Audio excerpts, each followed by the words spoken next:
Hi, my name's Burgess, and I'm a grateful believer in Jesus Christ. And I'd like to introduce Alyssa Andrews. I first met her at the CR in Wynn. Just listening to her testimony was so impactful because it's not a typical testimony that we hear week to week, but it's from the other side, and those are the testimonies that hit me most because it shows what we do to others. But with that,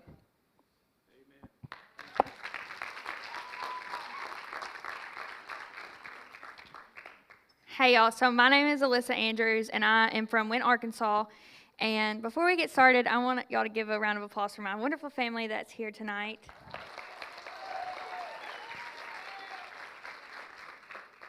They are such a really big role in me sharing my testimony. They've been there for this is the third time I've shared it, and this is probably the most nervous I've ever been. But it means a lot that they're here, and yeah, so let's get started. Okay, so I wasn't the kid that didn't have the family that brought them up in church.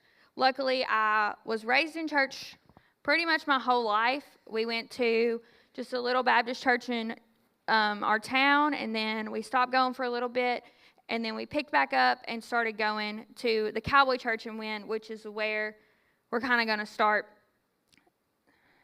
So I was a kid, and I had a great life. I did anything I wanted to do. I went hunting on the weekends during deer season. I did pageants almost every weekend. I got to travel all around and do these pageants. I was in church plays. I went to VBS. I did everything that a kid would do. I thought my life was so normal. And it was because of these people that made it normal. And some of them were cut off, but it's my Aunt Carrie, my Uncle Ron, my Uncle Donnie, my Papa, my Mama, and my Aunt Candace, and all of their families. They all made it so normal. And it wasn't like I didn't have my mom. I did. But I didn't have a dad, but it didn't bother me because my family made it so normal. Now, we grew up living at my grandparents' house. It was me, my mom, my mama, my papa, and my 3 brothers. So 7 people in a 3-bedroom house. I thought it was normal to sleep on a futon in the living room. I never thought anything was weird about it. My mom slept on the couch, I slept on the futon. We woke up, went to school or work, came back home, did it again. That was the norm for me. And it wasn't until I hit about junior high when I would actually stay the night at people's houses, because for a while I wouldn't. I would not go to people's houses. I was such a homebody. But that I realized that it wasn't normal to not have a bedroom. It wasn't normal. And I had a place for my clothes, and I had the privacy of a bathroom. Like, I didn't live a bad life. Like, I had everything I needed. I had somewhere to sleep. I had food. I had clothes. But it wasn't until, like, junior high that I realized, like, it wasn't normal to not have a bedroom. So now let's talk about my mom. And my mom is here. And my mom is my absolute best friend now. Now, one time she wasn't my best friend. And my mom has had her past, and luckily she sobered up before I can remember anything. And as long as I've known, my mom's always been there. No matter what, she's always been there. I've never saw her not sober, but there have been times that I've blamed her for so many things. When I think about one thing I've blamed her for is, like, why isn't my biological dad around? And, I mean, now I know it's not her fault. It's not my fault. But there have been times that I felt that way toward her. And we make jokes all the time where it's like, we talk about him, and I'm like, well, you picked him. And at one point, that wasn't a joke. Now it is a joke. But even then, I thought it was normal to have my mom, and I always got 2 tickets for everything in school. I went to a fairly large school. I went to Wynn, and I always got 2 tickets for something. So it was either my mom and my grandma going or my mom and my aunt going. And once again, I thought it was normal until I didn't think it was normal when I would see my friends with their mom and their dad. And me and my mom, we've always butted heads, whether it be over me being gone all the time, or me not wanting to eat what was cooked for supper, or my attitude, or my mom turning the light on before I'm ready to get out of bed. From the time I could probably talk up until this day, me and my mom get into it quite often over just the littlest stuff. And if you hear my attitude come out, it's from her. Trust me, you can ask my dad. But one of the most proudest moments I was of my mom was when she hit her 19th year of being sober.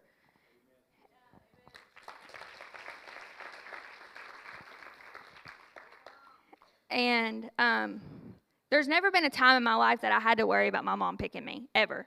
There's never been a time that I have felt my mom push me completely to the side and not want anything to do with me. And on her 19th anniversary of being sober, I got up in CR, and this was one of the very first times I ever talked at any Celebrate Recovery, and I pulled Wayne Wooten aside, and I was like, hey, I've got something that I want to say about my mom. Is it okay if I do it? And he was like, yeah. So my dad gave her chip, and then I got up and I read this, and it says, and this was right after my 19th birthday. So I'm 21 now, so this was 2 years ago. So 19 years ago this month, I came into this world to a mama and a not-so-good daddy. Through the past almost 19 years of my life, I've seen my mom struggle, and with the help of my grandparents, aunts, and now Jody and his family, she has survived this far. I've never seen my mom anything but sober, but to know she has made it 17 years being that way, well, this was her 17th year being sober, being that way makes my heart smile. Proverbs 31:35 says, she is clothed with strength, dignity, and she can laugh at the days to come. When I look at my mom, I don't just see a woman, I see someone who's fearless, full of Jesus, and one of the best people I've ever known. Now, me and my mom have not always seen eye to eye too often, but I admire and love her more than anyone else. I can never thank her enough for doing what my daddy never could. She will never know how much it means to be chosen.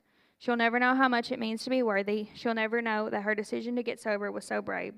Mama, thank you so much for choosing your kids. And thank you so much for loving us. I love you to the moon. So she's now 19 years sober. Sorry, I misread my thing. But that was the time that I was most proud of my mom, was at that CR. And she had been sober. But at this CR, over that last year, she had really gotten plugged into church and really had gotten plugged into CR and really gotten plugged into all kinds of stuff. And we were going to church together. And then she had met my stepdad. And I don't know, just something about that night, I did not want to miss it for anything. And so luckily, my mom straightened up. I've had a good 21 years with my mom. And before we get to talking too much, the verse I want to share with y'all first is, the Lord is near to the brokenhearted, and he saves the contrite in spirit.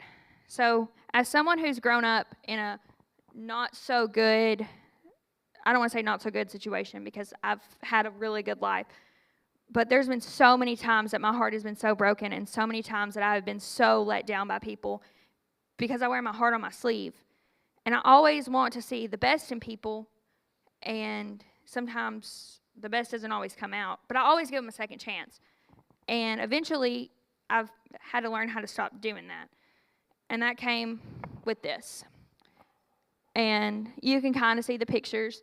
But my dad is incarcerated, and he's been incarcerated since March 31st of 2011. Growing up, my dad, I thought my dad hung the moon.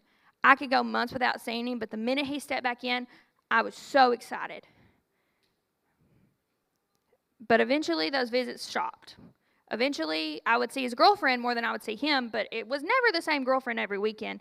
Sometimes I would ask my granny, well, is Dad coming to see us? Because my dad couldn't even visit with us by himself. He had supervised visitations under my granny. But it wasn't until I had to go into the prison, get scanned in, go through a metal detector, have all my stuff searched, that I realized that this wasn't normal. Like, having to go through all this stuff with no dad wasn't normal. Those prison visits were so traumatic. I can vividly remember walking in and seeing all these men in these khaki suits and just seeing like everybody visiting everybody. But probably the most traumatic visit was one time we drove all the way there and I didn't even get to see my dad. So I just broken my leg and ankle, and they told us that we needed a doctor's note. Well, we had a doctor's note and everything, and you can't bring your phone in the prison, and they wouldn't let me through. And my mom saw me on the floor of the prison crying, wanting just to go see my dad. And my dad, like, never done anything special for me. I got little gifts that, like, his prison buddies made in the mail every now and then. But it probably, like, he probably had to pay for it some way. And, sorry, I don't know where I'm going with that. But that's not the man that I call dad at all. Not anymore. Because once I learned that having to go through life without him wasn't normal, I started to make up this wall. And if it wasn't for these three boys in these pictures, these are my brothers, I probably would still have a wall built up. And honestly, part of the wall built up was because of them. So Buddy is my oldest brother. He has been my ride or die since day one. And me and Buddy were kind of very similar in the way that we cope with things. We shut down, we get angry, we cry, we push everybody away.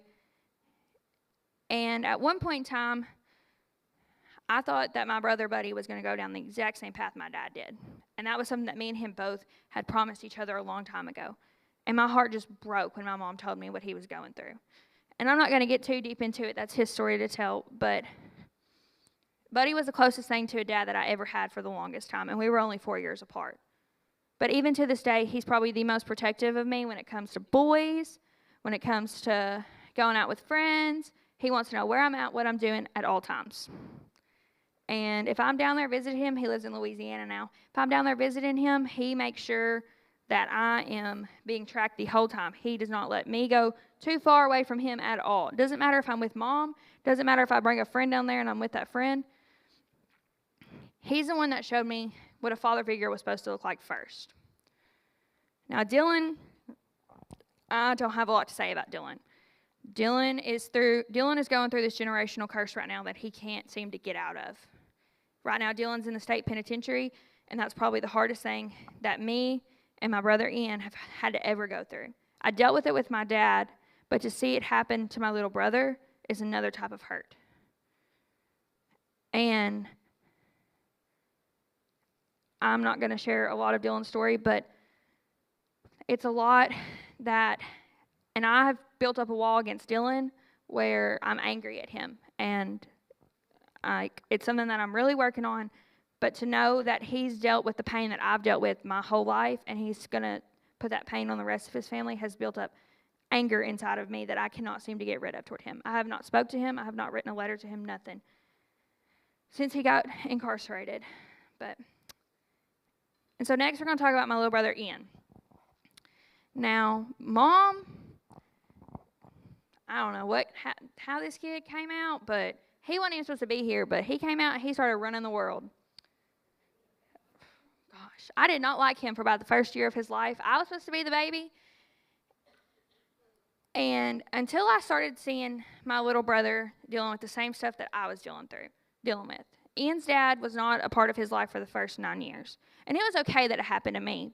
But to have it happen to my little baby brother was the worst. Like, how could you not love that little face? Like, he has honestly became one of my little best friends. He knows he's going through a lot right now when it comes to his dad. But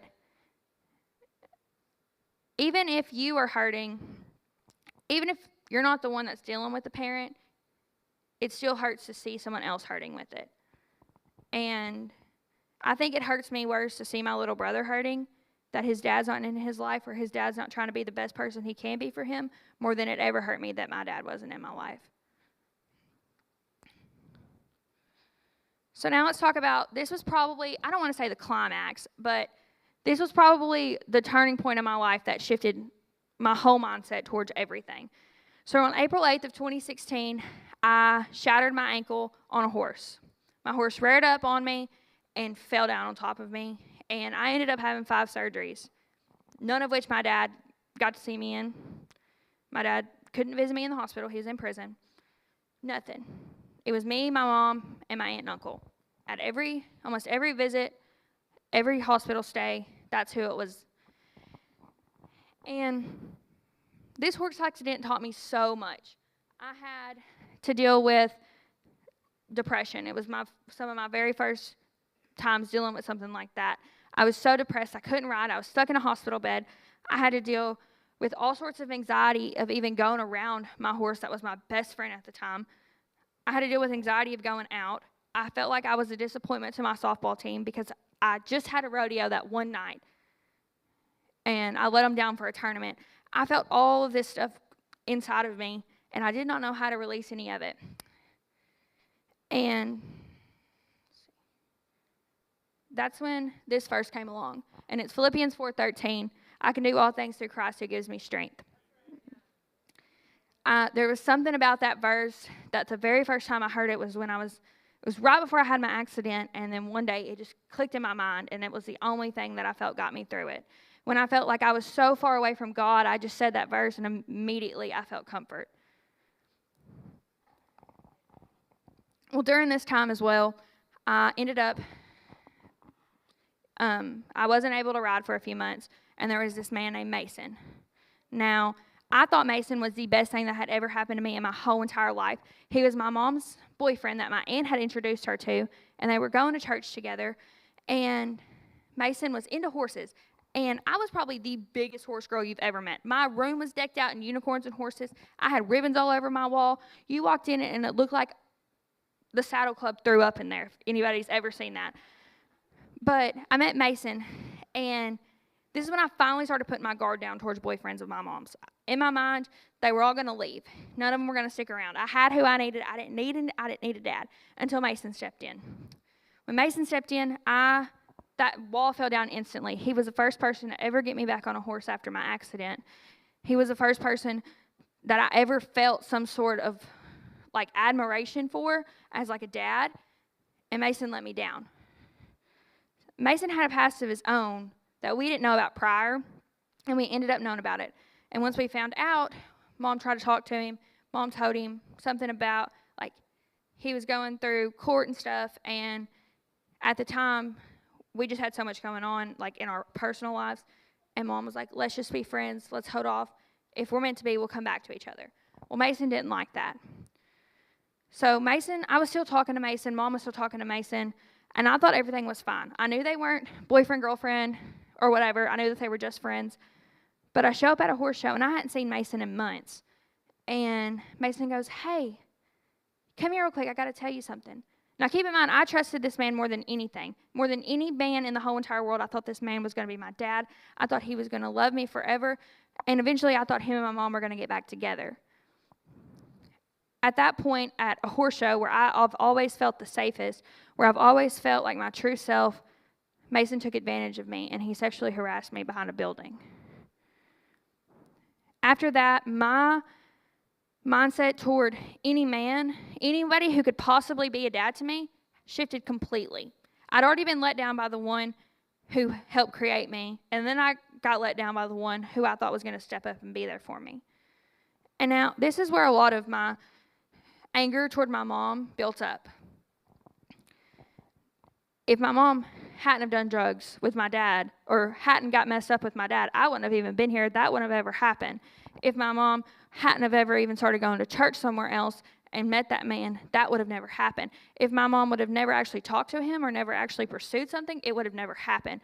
I blamed my mom so much for this, and it caused a wall to become between me and my mom that I never thought would happen. Later on, I found out Mason had been on pills, and he had told us that he had been sober for so many years or whatever.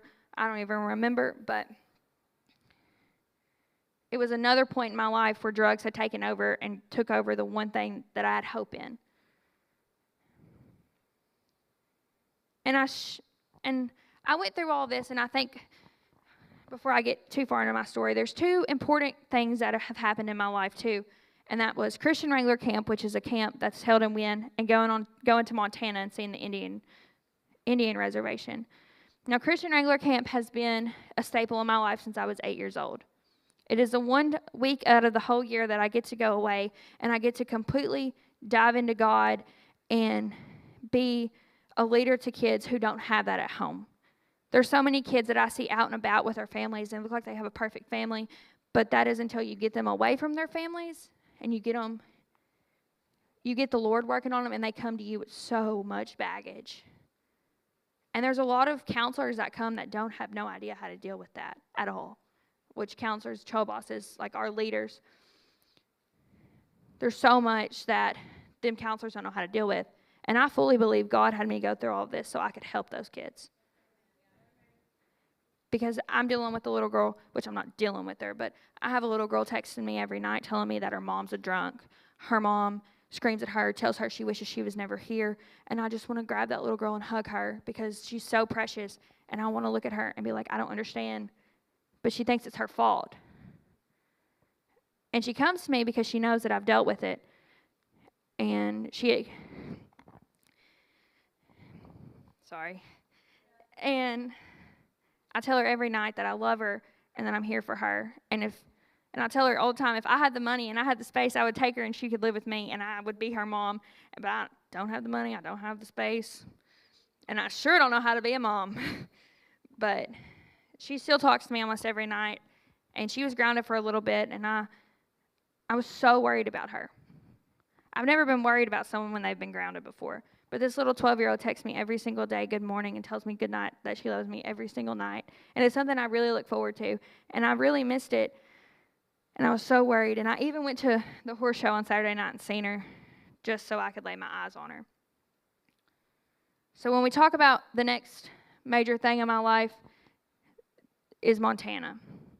If you think we have it rough here with the drug problem, imagine it 20 times worse there. They have the people that are working jobs most likely are working those jobs to get one paycheck. They take that paycheck and they go get high. You'll see a house with a great-great-grandma that has 13 kids living in it because their parents just up and left. And so many kids that I've got to interact with in Montana aren't even alive anymore, and they were younger than me because they got stuck into sex trafficking or they got pulled into the drug world and they got pulled into the gangs. So many kids that I've got to love on and love on and love on for the 2 years that I got to go. I have no idea where they're at. And there's one, his name is Jesse. And I don't know what it was about Jesse, but Jesse will send me a text every now and then just telling me hey or asking me how I'm doing. But I thought my problems were big until I went there. If you want to see heartbreak, you go to Montana and you go to the Indian reservation.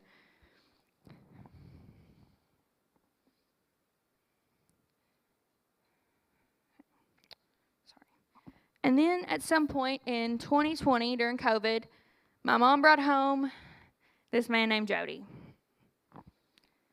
Now, I had this wall still built up from Mason, and I absolutely did not want to be around Jody. My mom brought him home. He had just gotten sober, and nothing about me wanted to be around this man. He was going to drag her back down. She had worked so hard to get to where she was, and he was going to drag her back down. I just knew it. Well, if you couldn't tell, he's sitting right here 3 years later, hasn't dragged her back down. But I just knew that he was going to hurt her. He was going to drag her back down. He was going to be just like the other ones. He was not going to be anything good for her. And when he got down on one knee and proposed to her, they didn't tell me. For one, they knew I had a big mouth. And for two, Mom probably knew I was going to be like, absolutely not. We are not doing that. You done told me you weren't getting married. That's the end of it. We're going to be crazy cat ladies together. But she said yes. I was mad. But then I was also happy that I got to plan a wedding because if you know me, I'm a planner. And I came up with all these ideas. None of them were used, but I worked so hard. I still have the Pinterest board that they didn't even use. But at some point, he just was chiseling away at that wall. Slowly but surely, he got to me. And I don't know if it was him or the little girl that's sitting over here near him that opened that wall up. But let me tell you, this little girl, where's she at? The one, she's in the yellow dress here, and then she was on a picture over there. This little girl, when we first got around her, she was weird. Let me tell you. She still is weird. But at some point in time, I stopped worrying about what happened in the past, and I started looking at the fact that I got a little sister. And let me tell you, sometimes it's the best thing ever. Sometimes she makes me want to just strangle her. But she's had her own fair share of dealings with both of her parents, and she's had to deal with them not sober and remembers it. And that's what absolutely breaks me more than anything about her. It's kind of similar to my situation with my little brother, comes my situation with my little sister. When one of them let her down, it hurts me, and I feel like I have to step up and fix it. But back to Jody. So, at one point in time, I could not stand him at all. And now, sometimes I still can't stand him, but it's gotten better. I think what really helped was one year he took me and my little sister shopping for Father's Day and got us stuff instead of us getting him stuff. But I also think that it became the fact that all my important events in my life happened in 2021. I got elected to be an Arkansas FFA state officer. I graduated high school. I moved into college. And he was there for every one of them.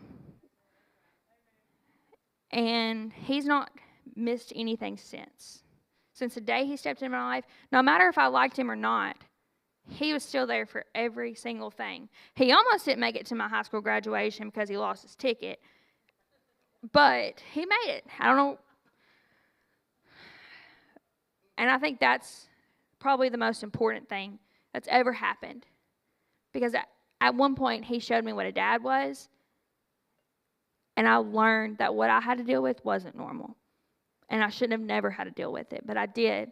And God got me through those battles to share it with the kids at Wrangler Camp or the kids at Montana, or to be there for my little sister who's went through the same stuff, or to be there for that little 12-year-old girl who I text every single day.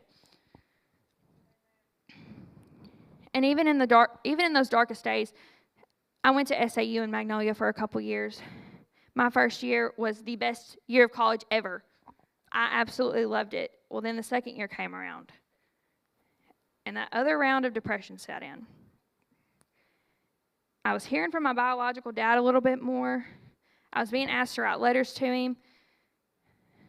I wasn't being able to come home as much. I didn't have no money. I was stuck down there, and I felt like I was stuck. I felt like I could not move. I'd already tried to get into a church group down there, but ended up pushing it to the side. I didn't have time for it.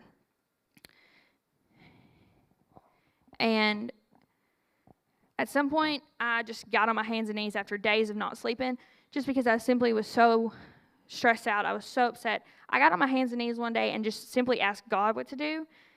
And at that point in time, he told me to come back home. There was nothing else I could do. I called my mom the next morning. I was crying, and I had not told anybody. And I texted, and I had it in the back of my mind for a while. And so I talked to this lady at FFA State Convention, and I was like, hey, can I have your number just in case I decide to come home or something? And she was like, yeah. Got in touch with her, called my mom. So less than a week, I was already signed up to move back. Like, I was already signed up. So my dad came, or my mom and my cousin and my little brother and my other cousin came down and helped me move all my stuff back to Wynn after I finished that semester at SAU.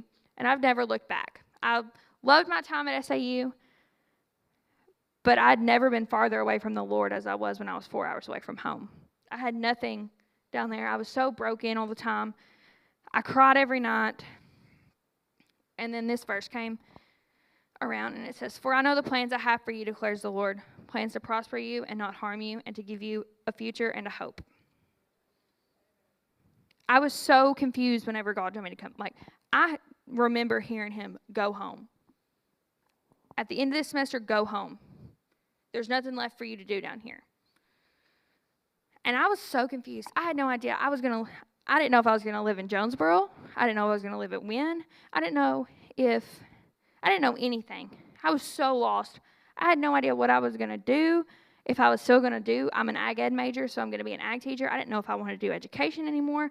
I didn't know what I was going to do. I just knew I was supposed to come back home and go to college here and live at home. Eventually, I was told to live at home, mostly by my mom and my aunt, because it's cheaper to drive back and forth than to live up here. But when I moved back home, that was the best decision I've ever made. I started riding with a new trainer who gave me a true second family. There's never been two greater people out there who have invested in me and loved me. And this summer, I took the summer off from riding. But I coach a softball team. Pageants and softball are how me and my little sister connect. I want to strangle her, no matter if we're doing either one of them, but she asked me to coach her softball team, so I signed up to coach the softball team. I met a little girl named Mally. She's 17, and she's actually Jody's ex-wife's daughter. So we go to pageants. Me and my stepsister go to pageants with my mom, Jody's ex-wife, and her kid. That's not his kid. So it's like a whole ordeal, but we tell everybody that we're sisters because it's not fair that I get to be Brady, which is Jody's oldest, Brady's stepsister, and she gets to be Brady's half-sister if we can't be sisters. So we just tell everybody we're sisters.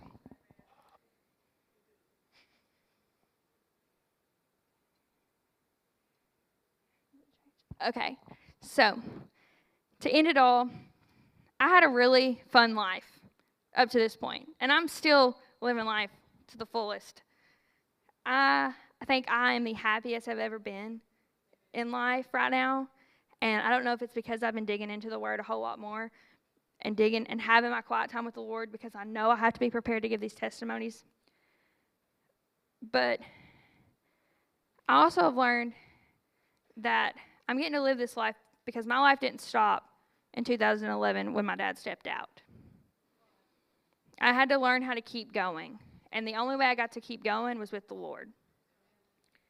And I bring all this to tell you that if you can't quit for anybody, if you can't quit for yourself, quit for your kids.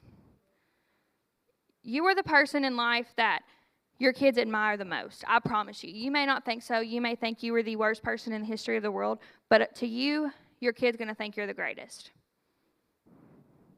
You owe it to them to be the best person you can be. So, that's all I have.